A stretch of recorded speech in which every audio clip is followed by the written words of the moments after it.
जा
जा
वाह, शिवानी, ऐसे कई खूबसूरत कार्यक्रम कंकना जी सारे देश में अनगिनत संगीत सभाओं में, कॉन्सर्ट्स में दे चुकी हैं।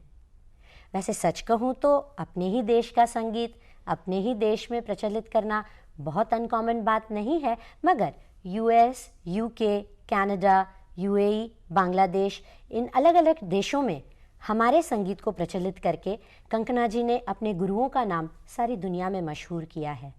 साथ ही उन्होंने गुरु शिष्य परंपरा को आगे भी बढ़ाया है और उनके कई शिष्य जो कि आज खुद बड़े बड़े कलाकार बन चुके हैं शास्त्रीय संगीत के जगत में, फिल्मी संगीत जगत में। उनमें से कुछ मुख्य नाम हैं श्वेता पंडित, श्रद्धा पंडित, संगीतकार जोड़ी जतिन ललित। बिल्कुल, हमारे देश में भी इन्हें बहुत सारे अवार्ड्स मिले, बहुत सारे पुरस्कार मिले।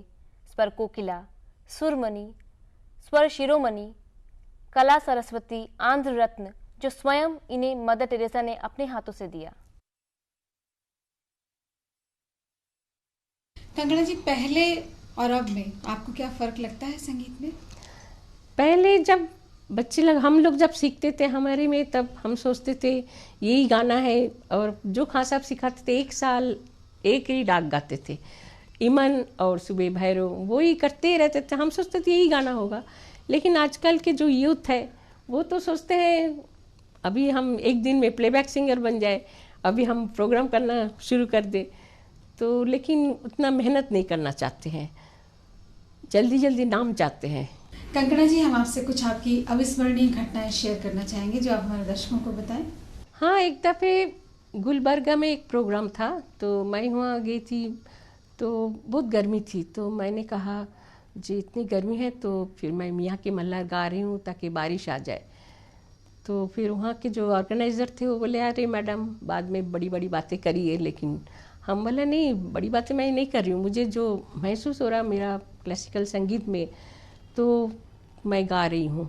तो मैंने मियाँ की मल्हार गाई। आप विश्वास नहीं करेंगे, 15 मिनट के बाद एकदम बारिश आ गई। तो उसके बाद फिर सब लोग खुश हो गए, अरे सचमुच बारिश हो। सब कुछ बाहर भी ऑडियंस बैठे हुए थे, वो लोग भाग के आ गए हॉल के अंदर।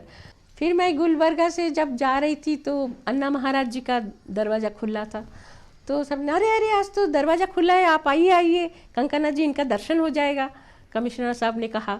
तो हम सब गए, अन्ना महाराज जी को देखा, बिल्कुल नंगे बाबा है और अंधे थे बाबा जी। तो उन्होंने कहा जी आजकल तो कोई जीवंत राग तो कोई नहीं गाते हैं। तो मैंने कहा जीवंत राग का मतलब क्या है? बोले जैसा तानसेन जी गाते थे, दीपक राग गाते थे, आग लग जाता था, फिर बारिश हो जाती थी सब। फिर तो मैंने कहा मैं तो गाती हूँ, मैंने ऐसा ही कह दिया, मैं छोटी भी थी उस टाइम। तो बाबा ने कहा अच्छा, बाबा जी थोड़े गुस्से हो गए, अच्छा हम आज्ञा देते हैं आप भी बरसाओ, क्योंकि कब से राजस्थान में पानी नहीं है, इधर पानी नहीं है, गुलबर्गा इधर सब हम आज्ञा देते हैं अभी बरसाओ पानी। तो मैंने कहा तानपुरा नहीं कुछ नहीं है, तो मैंने कहा हे भगवान लाज रखना करके मैं मेघ मल्हार गाई वहाँ। आप विश्वास नहीं करेंगे, 15 मिनट के बाद बिल्कुल जो आधी आई और फिर बरसात शुरू हो गई। तो बाबा जी इतने खुश हो गए, उसके बाद बोले अरे मुझे तो बिल्कुल तानी का आवाज़ आया। और अब हम सुनते हैं बंदिश की ठुमरी राग भैरवी में, जिसके बोल हैं पकर झकझोरी श्याम मुरारी।